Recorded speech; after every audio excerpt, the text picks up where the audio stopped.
கர்த்தருக்கு ஸ்தோத்திரம். இப்போ நம்ம ஜஸ்டின் அவர்களுடைய வீடியோவை பார்ப்போம். வாங்க வீடியோக்குள்ளே போகலாம். வேதத்திற்கு எதிரான கிறிஸ்தவர்களை வறுத்து எடுக்க போறோம். வாங்க. என்ன பண்ணியிருக்கணும், இந்த பாட்டை பாடியிருக்கணும்.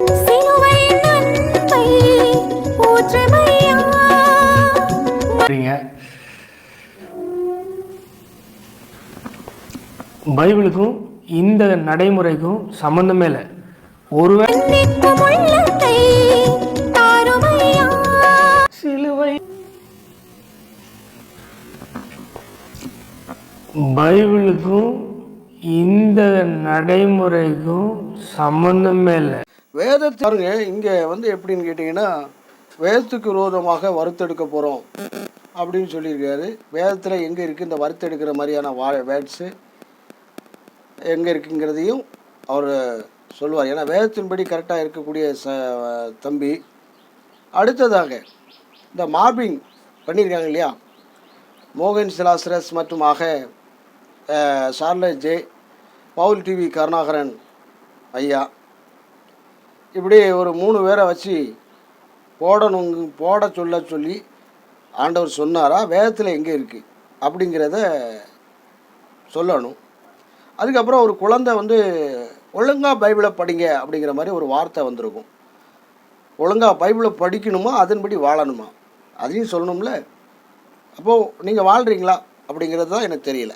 ஏன்னா பல வருடமாக பாகிஸ்தான் போர் மாதிரி, இஸ்ரேல் பாலஸ்தீன சண்டை மாதிரி ஒற்றுமையாக பயணித்த நீங்கள் சண்டை போட்டு அவருடைய கேரக்டர் வேஸ், இவர் இப்படி அப்படின்னு சொல்லிட்டு வீடியோவை தொடர்ந்து போட்டுக்கொண்டே இருக்கீங்க. ஒன்று தெரிஞ்சுக்கோங்க, ஓயாமல் போராடுறது கிறிஸ்துவ வாழ்க்கை கிடையாது. ஒன்று தெரிஞ்சுக்கணும். ஒரு விஷயம் ஒருத்தர் இப்படி இருக்கார் அப்படின்னா ஒரு தரம் சொல்லலாம், 2 தரம் சொல்லலாம். சொல்லிவிட்டு அதை விட்டுட்டு அடுத்த ஸ்டேட்மெண்ட்டுக்கு போகணும், அடுத்த காரியங்களுக்கு ஊடாக போகணும். அதுக்குன்னு ஒரு தனி சேனல் பேக் பாஸ்டர்ஸ் அப்படின்னு போட்டிருந்த அந்த சேனலை அலுமூஞ்சி சார்லஸ்ன்னு சொல்லி சார்லஸ் சகோதரருக்கும் மற்றுமாக பவுல் டிவி கருணாகரன் அவங்களுடைய ஃபோட்டோவை போட்டு ஒரு சேனலை ஆரம்பித்து பண்ணிக்கிட்டே இருக்காங்க. தொடர்ந்து அந்த வீடியோவை போட்டுக்கிட்டே இருக்காங்க. இந்த ரிவெஞ்சு எடுக்கிறத பழி வாங்கிறது யாருக்குரியது? தேவனுக்குரியதா, உங்களுக்குரியதா? அவங்களுடைய கேரக்டர் என்ன, அவங்களுடைய கேரக்டர் வைஸ் என்ன அப்படிங்கிறது எல்லாருக்குமே தெரியும். சார்லஸ் சகோதரர் எப்படி, பவுல் டிவி கருணாகரன் ஐயா எப்படி அப்படிங்கிறது எல்லாருக்குமே தெரியும். நீங்கள் வெட்ட வெளிச்சமாக பேச வேண்டியதில், பேசும்போதே பார்த்தாலே தெரியும் இவங்க யார் அப்படிங்கிறத அனலைஸ் பண்ண முடியும். சரிங்களா? ஆனால் நீங்கள் ரிவெஞ்ச் எடுக்க அவங்க பேச நீங்கள் பேச, அவங்க பேச நீங்கள் பேச, இது எப்படி தெரியுமா இருக்குது? தர்க்கங்களுக்கு ஊடாக போகிறது. இது வேத வசனத்தின்படி அல்லாமல் மாம்ச கிரியையாக புறப்பட்டு வருகிற காரியமாக இருக்கிறது. ஒன்றில் உங்களுக்கே தெரியும், சார்லஸ் ஜே சகோதரனுக்கும் எனக்கும் சண்டை, பயங்கரமான சண்டை. அந்த சண்டையினுடைய வீடியோவை கீழே 2 வீடியோவை டிஸ்கிரிப்ஷனில் பாருங்கள். எப்படியெல்லாம் இருந்தோம் அப்படிங்கிறத நீங்கள் பார்க்கணும். 4 வீடியோ இருக்குது, 5 வீடியோ இருக்குது. சார்லஸ் ஜேவும் நானும் எப்படி சண்டை போட்டோம், என்ன மாதிரியான காரியம் அப்படிங்கிறத நீங்கள் அந்த வீடியோவை பார்த்தீங்கன்னா தெரியும். அப்படி நாங்கள் 2 பேரும் ஒரு கண் பார்வை தெரியாத சகோதரனுக்காக ஃபைட் பண்ணோம். ஃபைட் பண்ணாக்க ஒரு 7 வீடியோ என்னை பார்த்து இது பண்ணிட்டார். பெந்தேகோஸ்தே பாஸ்டர், நாசரேத்தை சேர்ந்த பாஸ்டர் கைது செய்யப்படுவானா அப்படின்லாம் ஜாமக்காரன் போட்டான். இப்படி இவர் பேசினார், நீ நாசரேத்து சந்தியில் தானே இருப்ப, என்ன பண்ணுவே அப்படிங்கிற மாதிரிலாம் சார்லஸ் ஜே ரொம்ப கொச்சையாக, குடும்பத்தை கொச்சையாக படுத்தினார். சில காரியங்களோடு கூட அவரை ரொம்ப என்ன த்ரெட்டனிங் பண்ணாங்க. நானும் த்ரெட்டனிங் கொடுத்தேன், பயங்கரமாக கொடுத்தேன். அப்புறம் மறுபடி சில அவங்களுக்கு உண்மை தெரியும் போது அவங்க என்ன பண்ணிட்டாங்க அப்படின்னு கேட்டால், அறியாமையினால் உங்கள்கிட்ட சண்டைக்கு வந்துட்டோம் ஐயா, உங்களை நம்ம அப்படி இதே பண்ணலை, உங்களை அதையே நினச்ச இது பண்ணலை அப்படிங்கிற மாதிரி சொல்லி அவர் என்ன பண்ணிட்டார் அப்படின்னு பார்த்தீங்கன்னா, ஓகே சரி அப்படின்னு சொல்லிட்டு அந்த நாள்லேருந்தே சகோதரனாக இருந்துட்டோம். ஒன்று தெரிஞ்சுக்கோங்க, கிறிஸ்துவ வாழ்க்கை அப்படிங்கிறது அவங்களுடைய கேரக்டர் வேஸில் தான் அன்பு செலுத்தணும் அப்படிங்கிற கான்செப்டே இல்லை. புரியுதுங்களா? அவங்க அவங்களுடைய தேவனுடைய முகச்சாயலில் இருக்காங்க, தேவனுடைய கிரியோடு கூட இருக்காங்க. அவங்கள இழிவாவோ இதாவோ நம்ம பார்க்கக்கூடாது. எல்லாரையும் அன்பு செலுத்தணும், எல்லாரையும் மன்னிக்கணுங்கிறது தான் ஆண்டவர்கிட்ட கற்றுக்கொண்ட பாடமே தவிர நான் ரிவெஞ்ச் எடுத்துக்கிட்டே இருப்பேங்கிற கதையே கிடையாது. அவர் முன்னால் எனக்கு விரோதியாக இருந்தார், அவருக்கு வாக்குவாதம் உண்டாயிடுச்சு எங்களுக்குள்ளே. ஆனாலும் ஒப்புரவாகிற காரியத்தை பண்ணிட்டேன். 2 வாரத்துக்குள்ளே பண்ணிட்டோம்.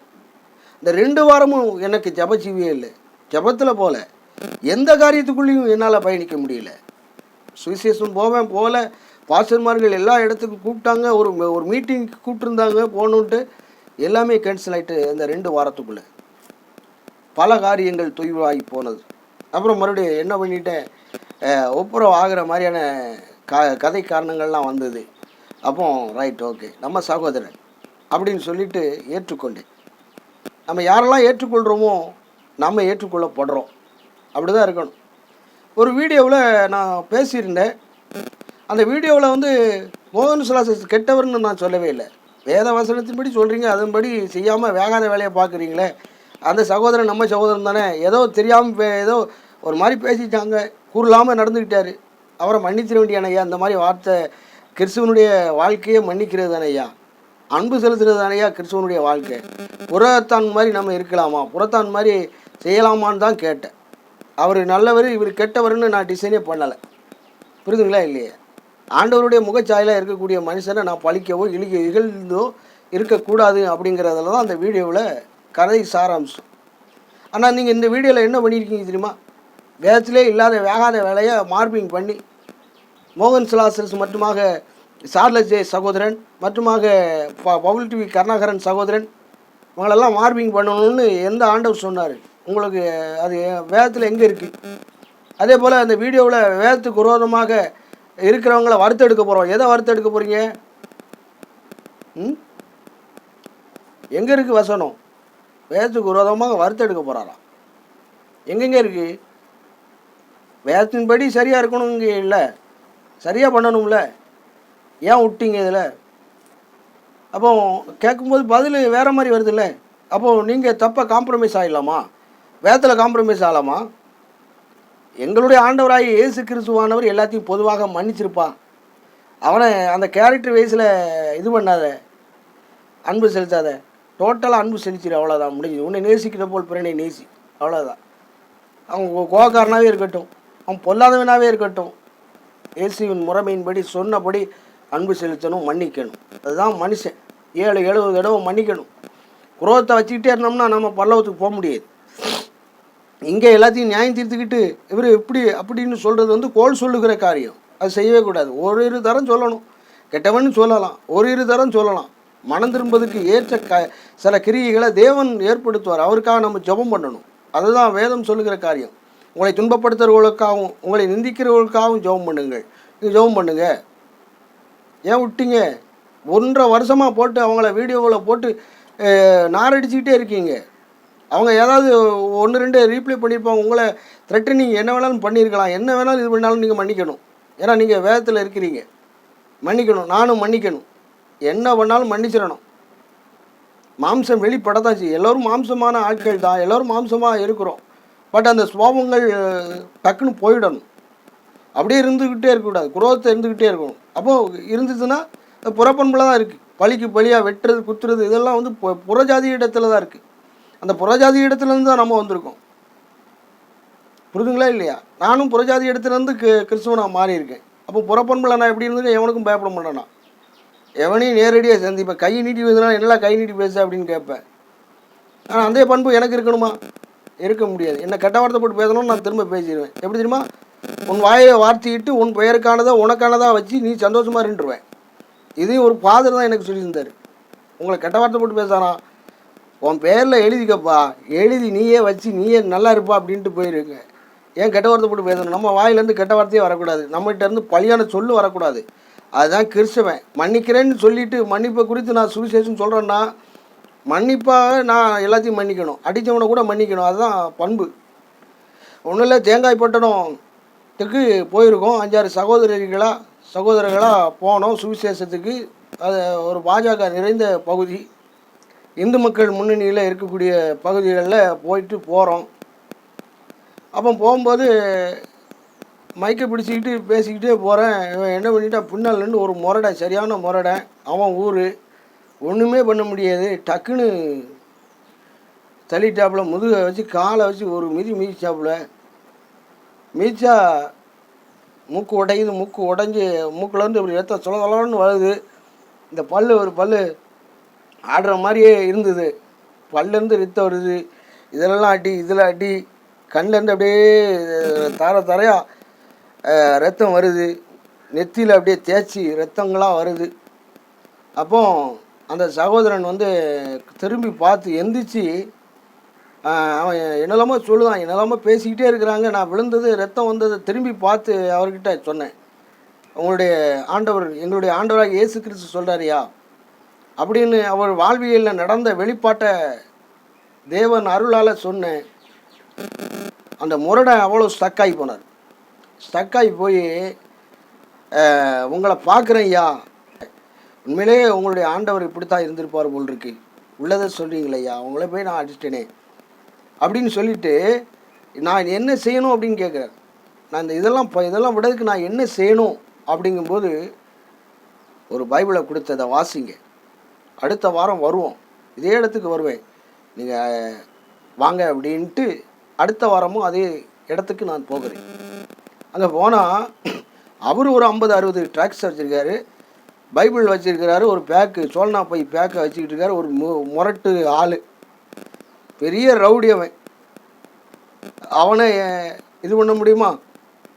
கிறிஸ்துவுக்காக எந்த பாடையும் படதுக்கு நாம் தயாராக இருக்கணும், மன்னிக்க தெரியணும், அடித்தவனையை மன்னிக்க தெரியணும். மூஞ்சி காரியை துப்புனாலும் அதை தொடச்சி விட்டுட்டு அவனையும் மனம் திரும்புறதுக்கு ஏற்ற கனிகளை கொடுக்கும்படி ஆண்டவரை பற்றி சுவிசேஷன் சொல்லணும். அதுதான் கிறிஸ்துவ வாழ்க்கை. அடி கொடுக்கணும்னா நான் புறப்பண்புலே இருந்திருப்பேன், திரும்ப அடிச்சிருப்பான் அவனை. ஏன்னா கம்பில் என்கிட்ட நிற்க முடியாது, புரியுதுங்களா? வேல் கம்பில் என்னால் வச்சு பறந்து அடிக்கக்கூடிய ஒரு பெரிய பயிற்சியாளன் நான். பறந்து அடிக்கிறவன் ஒருத்த கம்பில் போய் மேலே நிற்பேன். இங்கே குத்திக்கிட்டு நிற்கும் கம்பு, அந்த கம்புக்கு மேலே நான் நிற்பேன். அடித்து பறந்து அடிக்கக்கூடிய ஒரு சிலம்பில் ஒரு அந்த அளவுக்கு வாங்கியிருக்கேன். பறந்து அடிக்கிறது, எந்த பயலும் கிட்ட நிற்க முடியாது. 10 பேர் நின்னாலும் இந்த சிலம்பத்துக்குள்ளே வர முடியாது. அவ்வளோ பெரிய வீரனாக நான் இருந்தவன். ஏன் நம்ம இது பண்ணுறோம்? இயேசுக்காக. அவர் பலத்தை நம்பியே இருக்கணும், மனித பலத்தை நம்பி இருக்கக்கூடாது. ஆண்டவர் பெரிதான காரியத்துக்குள்ளே நமக்குள்ளே இருக்கார். நம்ம எதுக்கு அந்த கம்பும் வாளோடு கூட போகணும்? தேவையே இல்லை. அன்பால் தான் கொண்டு போகணும். அன்பின் கயிறுகளால் நம்மை கட்டி இழுத்த தேவன் அப்படிப்பட்டவராக இருக்கிறார். அதனால் குரோதத்துக்குள்ளே கொண்டு போகாதீங்க. வேதத்தில் இல்லாத வேகாத வேலையெல்லாம் சொல்லாதீங்க. இதை பாரு, அட்வைஸாக தான் சொல்லியிருக்கேன். உங்களை நான் வந்து குற்றப்படுத்துவதற்காக சொல்லலை. இதெல்லாம் வாழ்வியல் ஆக்குங்க, பைபிளை வாசிங்க, நல்லா படிங்கன்னு சொன்னீங்க இல்லையா? படித்து அதனோடு கிரியையை ஏற்படுத்துங்க, அதுதான் நல்லது. கிரியை செய்யாமல் பைபிளை படிச்சுன்னு செய்ய, படிக்கிறத எல்லோரும் தான் படிப்பாங்களே, எல்லா மக்களும் படிப்பாங்க ஐயா, புரியுதுங்களா இல்லையா? அதன்படி நாம் வாழ சித்தம் கொண்டவர்களாக இருக்கணும், அதுதான் முக்கியம்.